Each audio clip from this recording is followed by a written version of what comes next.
اعوذ باللہ من الشیطان الرجیم بسم اللہ الرحمن الرحیم۔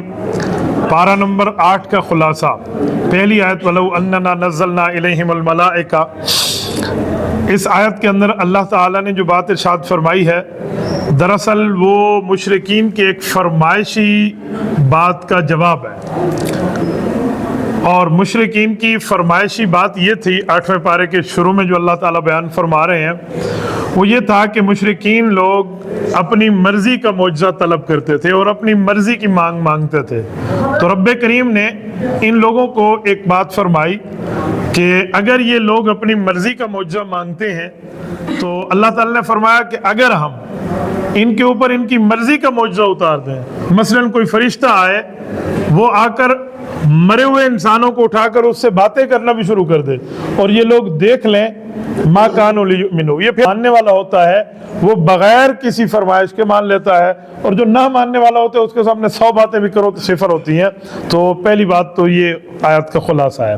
دوسری، وَكَذَلِكَ جَعَلْنَا، اس آیت کے اندر اللہ تعالیٰ نے حضور پاک صلی اللہ علیہ وآلہ وسلم کو تسلی دیتے ہوئے ارشاد فرمایا ہے کہ اے نبی کریم صلی اللہ علیہ وسلم، آپ نے شریعت اسلامیہ کی تبلیغ کی ہے اور سامنے سے رسپانس ٹھیک نہیں مل رہا، وہ لوگ غلطی کے معاملات پہ ڈٹے ہوئے ہیں، تو آپ دل چھوٹا نہ کریں۔ آپ سے پہلے بھی انبیاء کرام آئے، ان کے خلاف بھی سازشیں ہوتی رہیں، حتیٰ کہ انسان بھی ان کے دشمن رہے اور جنات بھی ان کے دشمن رہے۔ لہٰذا اگر آپ کے راستے میں رکاوٹیں ڈالی جا رہی ہیں تو یہ کوئی نئی بات نہیں ہے، اس پر پریشان ہونے کی ضرورت نہیں ہے۔ جنات دشمن رہے سے کیا معنی ہے؟ شیطان جنی ہے، آدم علیہ السلام کا دشمن رہا ہے، تو اس بات کی طرف اشارہ ہے۔ اس کے آگے اللہ تعالیٰ نے مومن اور کافر، او من کان میتا کی آیت میں مومن اور کافر کی مثال پیش کی ہے کہ مومن اللہ تعالیٰ کو ماننے والا ہے اور کافر اللہ کا منکر ہے۔ تو مومن کی مثال ایسے ہے جیسے زندہ، اور کافر کی مثال ایسے ہے جیسے مردہ۔ کفر کی مثال اندھیرے سی ہے اور ایمان کی مثال روشنی سی ہے۔ اس کے آگے اللہ تعالیٰ نے یا معشر الجن والانس میں میدان محشر کے اندر قیامت کے دن کا ایک سوال ذکر فرمایا ہے کہ قیامت میں اللہ تعالیٰ ایک سوال فرمائیں گے جنات سے بھی اور انسانوں سے بھی، اور ان سے پوچھیں گے کہ بتاؤ کیا تمہارے پاس انبیاء کرام نہیں آئے تھے جو تمہیں شریعت کے معاملات بتاتے تھے اور تمہیں آخرت کی باتوں سے ڈراتے تھے، اور رسول تمہارے پاس آئے، کیا تمہارے پاس وہ نہیں آئے اور تم نے مانا نہیں؟ تو جو کافر انسان ہوں گے یا کافر جنات ہوں گے، وہ سارے اپنے کفر کا اعتراف بھی کریں گے اور اپنی نافرمانی کا اعتراف بھی کریں گے، پر اس وقت نافرمانی کا اعتراف کرنے کا فائدہ کوئی نہیں ہے، کیونکہ جو کفر کرنا تھا وہ دنیا میں انہوں نے کر لیا۔ اب آخرت میں صرف الزام ان پہ ثابت ہو رہا ہے، باقی سزا بھگت کے لوگ کا اپنا معاملہ رکھیں گے۔ اس سے آگے وَجَعَلُوا لِلَّهِ، اس آیت کے اندر اللہ جل شانہ نے مشرکین کے عقائد باطلہ کو ذکر فرمایا کہ مشرکین کے جو غلط نظریات تھے، غلط عقائد تھے، کچھ غلط عقائد تو آپ اور ہم پچھلے درسوں میں پڑھا ہیں، یہاں ایک دو اور اعتراضات کی بات ہے۔ کافروں کی ترتیب یہ تھی کہ کھیتی اور جانوروں سے جو پیداوار حاصل ہوتی تھی وہ ان کے خیال کے مطابق اس میں ایک حصہ اللہ کے لیے ٹھہراتے، ایک حصہ بتوں کے لیے ٹھہراتے، اللہ کے حصے کو مسکین اور فقراء کو دیتے اور بتوں کے حصے کو یہ بت خانے کے مجاورین کو دیتے تھے۔ وہ جو مجاور ہوتا تھا نا بت خانے میں، جو ان کے بتوں کے اوپر بیٹھ کے کپڑا وپڑا مارتا اور ان کی صفائی کرتا تھا، اب دیکھیں یہ حال ہے، وہ خدا ہے اور کپڑا مارنے کے لیے مجاور رکھا ہوا ہے اس کے اوپر، تو کیسا آپ کا مددگار ہوگا؟ تو اس کے لیے بھی یہ حصہ رکھتے تھے۔ تو اللہ تعالیٰ نے ان کی گمراہی کو بیان فرمایا کہ حالانکہ سب کچھ اللہ تعالیٰ کا پیدا شدہ ہے اور حقیقت بھی یہی ہے، تو مشرکین کی گمراہی کو ذکر فرمایا۔ اس سے آگے وَكَذَلِكَ زَيَّنَّا لِكَثِيرٍ مِّنَ الْمُشْرِكِينَ، اس آیت کے اندر اللہ تعالیٰ نے مشرکین کی جاہلانہ رسوم کو ذکر فرمایا ہے۔ یہاں سے لے کر آخر تک کئی مشرکین کی جاہلانہ رسوم ہیں، ان میں سے میں دو چار آپ کی خدمت میں رکھتا ہوں جو مشرک لوگ جاہلیت کے طریقے پر ان میں عمل کرتے تھے۔ مثلا سب سے پہلے ان کی ایک جاہلانہ رسم تھی کہ وہ بچوں کو زندہ رکھتے تھے اور بچیوں کو یعنی اپنی بیٹیوں کو قتل کر دیتے تھے، اور قتل کا طریقہ یہ تھا کہ ان کو زندہ در گور کر دیتے، گور کہتے ہیں قبر کو، در کہتے ہیں قبر کے اندر، تو زندہ در گور یعنی زندہ قبر کے اندر رکھ کے اوپر کوئی نہ کوئی پتھر کی چٹان رکھ دی اور وہ بیچاری وہاں پر سانس لے نہ لے جو بھی اس کا حال ہو وہاں مر جائے۔ یہ ان کا نظریہ اس لیے ہوتا کہ یہ کہتے کہ اگر یہ بیٹیاں آگے جائیں گی تو ہمارا کوئی داماد بنے گا، جب داماد بنے گا تو ہماری چودراہٹ ختم ہوگی، ہماری ناک کٹ جائے گی، ہماری عزت نہیں ہوگی۔ تو رب کریم نے ان کو فرمایا کہ تمہیں اس بات پہ شرم نہیں آتی کہ تم پیدا بھی تو ایک عورت سے ہوئے ہو؟ عورت نہ ہوتی دنیا میں تو تم پیدا کہاں ہوتے؟ لہٰذا اپنی ماں کے ناطے عورت جنس کا احترام کرنا تو آپ شروع کر دیتے، آپ کے اندر یہ چیز بھی نہیں ہے، تو ان نے یہ ترتیب رکھی ہے۔ اور اس کے آگے پھر جانوروں کے اندر بحیرہ اور سائمہ، یہ کل ہم پڑھ چکے ہیں، جو بتوں کے نام پہ چھوڑ دیتے تھے اور ان کو اوپر سواری کرنے کو حرام سمجھتے تھے۔ یہ بعض جانوروں کو دودھ مردوں کے لیے حلال تھا اور عورتوں کے لیے حرام تھا کہ عورت اسے دودھ نہیں پی سکتی۔ یہ ان کی عجیب قسم کے نظریات تھے، تو اللہ تعالیٰ نے اس جاہلانہ رسوم کو ذکر فرمایا اور اس کی تردید فرمائی۔ اس سے آگے ثمانیت ازواج، اس آیت کے اندر اللہ تعالیٰ نے حلال جانوروں کی 4 قسمیں، 4 مذکر 4 مؤنث، کل ملا کے 8 قسمیں بنتی ہیں، ان کو ذکر فرمایا۔ یہ آیت لانے کا مطلب یہ ہے کہ جو کفار ہیں وہ اپنی طرف سے جانور کو کبھی حلال کرتے ہیں کبھی حرام کرتے ہیں۔ اس نے 2 بیٹیاں جنی ہیں اس جانور نے تو یہ حرام ہو گئی ہے، اس نے جو ہے نا 1 بیٹا جانا ہے تو اس کے اوپر اس کی پیٹھ پر سواری نہیں ہو سکتی، تو یہ غلط رسمیں تھیں ان کی۔ تو اللہ تعالیٰ نے فرمایا کہ تمہیں کوئی اختیار نہیں ہے کہ تم کسی جانور کو حرام قرار دے دو یا کسی جانور کو حلال قرار دے دو۔ تو اللہ نے حلال جانوروں کی 8 قسمیں بیان فرمائی۔ ثمانیت ازواج من الضأن اثنین ومن المعز اثنین، اس آیت کے اندر اللہ تعالیٰ نے ہر جانور سے 2 کا کیا معنی؟ مذکر اور مؤنث، نر اور مادہ، ان کو ذکر فرمایا۔ تو بھیڑ ہے، بکری ہے، اونٹ ہے اور گائے ہے، ان 4 کو اللہ تعالیٰ نے بیان فرمایا۔ اب ان 4 میں مزید 2 اور بھی ایڈ کر لیں جو انہی کی قسم ہے۔ مثلا اب بڑی بکری ہے، چھوٹی بکری ہے، تو ان آیت میں ٹیڑھی بکری کا ذکر نہیں ہے۔ ٹیڑھی بکری تو عرب میں تھی بھی نہیں، ٹیڑھی بکری تو ہے ہی عجم کی، لیکن ہم سب اس کو حلال کہتے ہیں، کیوں؟ وہ بکری کی ایک قسم ہے۔ ایسے جو بھینس ہے، بھینس کا نام قرآن میں نہیں ہے، لیکن بھینس عرب میں تھی نہیں اس وقت، تو اللہ نے بھینس کا ذکر نہیں کیا، اللہ نے گائے کا ذکر فرمایا۔ تو جو گائے ہے، بھینس اس کی قسم ہے، صرف کلر کا ڈیفرنٹ ہے، صرف رنگ کا فرق ہے، ورنہ دونوں کی پاؤں ایک ہے، دونوں کی دم ایک ہے، دونوں کے سینگ ایک جیسے ہیں، دونوں کے تھن ایک جیسے ہیں، دونوں کا چارہ ایک جیسا ہے، دونوں کی زکوٰۃ صدقات ایک جیسی ہے، دونوں کی قربانی ایک جیسی ہے، دونوں کے دودھ کا چھوٹا موٹا فرق رکھ کے تقریباً ایک قسم کا معاملہ ہے، دونوں کا گوشت کھانے کا ایک معاملہ ہے۔ تو یہ گائے کی قسم ہے۔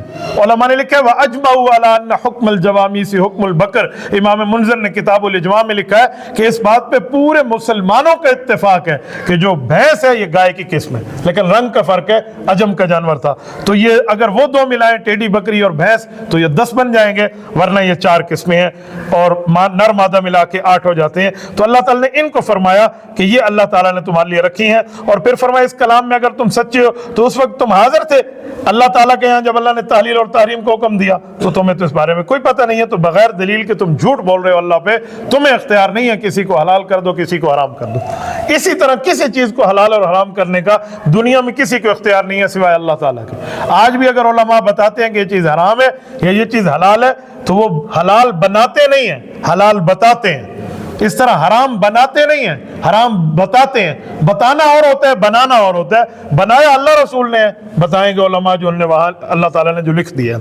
اس کے آگے قُلْ لَا أَجِدُ کی آیت کے اندر اللہ تعالیٰ نے مشرکین کی بری عادت کو ذکر فرمایا۔ مشرکین کی بری عادات کیا تھی؟ مختلف قسم کی بری عادات تھی، جس کو اللہ حلال قرار دے رہے ہیں اپنی طرف سے حرام کر رہے ہیں، اور جس کو اللہ نے حرام قرار دیا تو حلال قرار دے رہے ہیں۔ تو اللہ تعالیٰ نے فرمایا کہ ایسا کچھ بھی نہیں ہے۔ بری عادات کا رد فرما کر اللہ تعالیٰ نے یہاں یہ بات سمجھائی کہ اللہ نے جو حرام کیا ہے اس آیت کے اندر وہ 4 چیزیں ذکر فرمائی۔ میں اس پر پہلے بھی بات کر چکا ہوں کہ ایک مردار ہے جو خود بخود جانور مر جائے، اور ایک ہے بہنے والا خون جو ذبح کے وقت ہوتا ہے، اور ایک خنزیر ہے، اور ایک غیر اللہ کے نام پہ ذبح کیا ہوا جانور جو غیر اللہ کے نام پہ ہو، جس کے اوپر اللہ کا نام نہ لیا جائے۔ یہ 4 جانور اللہ تعالیٰ نے ذبح کی بات فرمائی ہے۔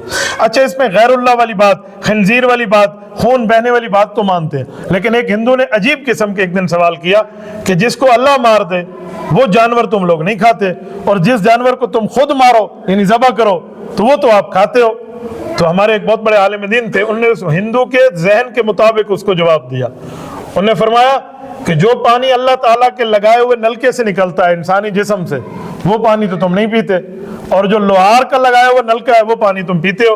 تو انہوں نے چھوٹے پیشاب کی بات کی اور عام پانی کی بات کی، تو اسے سمجھ آ گیا کہ یہ کون سا اعتراض ہمارے ساتھ ہو رہا ہے۔ ہندو کا دماغ ویسے ہی بد دماغ لوگ ہیں، تو بد دماغ کو بد دماغ کی ترتیب پہ سمجھایا جاتا ہے، تب جا کر ان کو سمجھ آتی ہے۔ ایک ہندو کی میں بات پڑھ رہا تھا، اللہ معاف فرمائے، اس نے ماں سے زنا کرنے کو جائز کہا، اور اس نے دلیل کیا دی؟ اس نے کہا میں سارا ماں کے اندر تھا، پیٹ میں، میں اپنی ماں سے نکلا ہوں، جب سارا اپنی ماں کے پیٹ کے اندر سے نکل کے آ گیا یہ گناہ نہیں ہے، اب میرے زنا کرنے میں میرا جسم کا چھوٹا سا حصہ ماں کے پیٹ میں جائے گا تو یہ غلط کیوں ہے؟ یعنی اس طرح کی بات حضرت نانوتوی رحمۃ اللہ نے جواب دیا نا، ہندو کی چیخ نکل گئی۔ فرمان لگے اچھا یہی بات ہے؟ فرمایا جو سب کچھ تم کھاتے ہو